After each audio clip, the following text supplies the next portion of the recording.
নিজের সবটুকু যার জন্য ত্যাগ করেছেন সেও কিন্তু একদিন বলবেই, কেন করেছিলে? আমি কি করতে বলেছিলাম?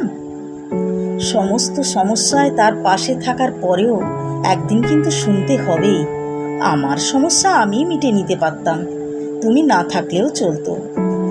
তার সমস্ত হারিয়ে যাওয়া সম্পর্ককে চেষ্টা করে তার কাছে ফিরিয়ে দেওয়ার পরেও কিন্তু আচমকা সে বলবে আপনিই নাকি তাকে একা করে দিতে চান।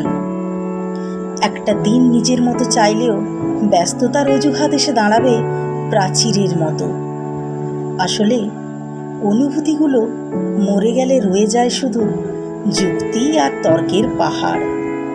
তখন কথার পিঠে কথা বসে, কে ভুল কে ঠিকের লড়াই চলে, কারণ এই বিশেষ অনুভূতিগুলো তখন মৃত। তাই যার জন্য সবটুকু ছাড়ছেন সেও একদিন বলবে স্বার্থপর। সেটা বুঝে নিয়েই ত্যাগ করুন, কষ্ট কম পাবেন। কারণ আমরা মুখে যতই বলি এক্সপেকটেশন রাখি না, আসলে ভেতরে ভেতরে কিছু চাওয়া তো রয়েই যায়।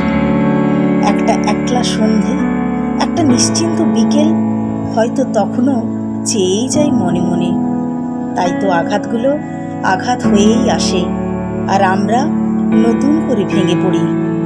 তাই তো মনকে বারংবার বলি চল, জটিল হয়ে যায়। কিন্তু অবাধ্য মন তবুও আশা করতে ছাড়ে না। আশা থাকলে আশা ভঙ্গও থাকবে নিশ্চিত। জীবনটা ঠিক পাহাড়ের বাঁকের মতো, অসম্ভব রহস্যময়। আজ যেটাকে নির্ভেজাল ভালোবাসা মনে হচ্ছে, কাল সেটাকেই মনে হয় শুধুই বোঝাপড়া।